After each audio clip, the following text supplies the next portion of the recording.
Hi, this is Brittany Opheim. Today I am going to show you how to archive and delete a class from your Google Classroom.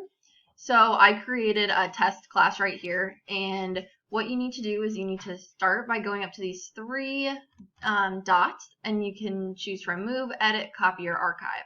So you will click Archive, and then you will have another little screen that pops up. Do you want to archive and then test as my class? So do I want to archive this class? Yes, I do.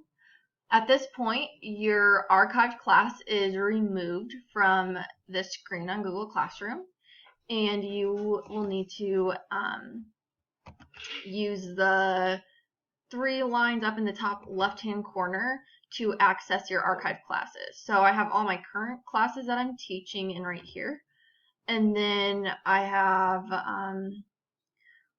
ones that I have been assigned, and then I have archive classes. So go ahead and click on archive classes, and all of your archive classes come up on a screen. At this point, to delete the class, you will click the three little circles in the top right hand corner of the class. And once again, you have move, copy, restore, and delete. Restore would be if you want to get this class back into your Google Classroom and use it again.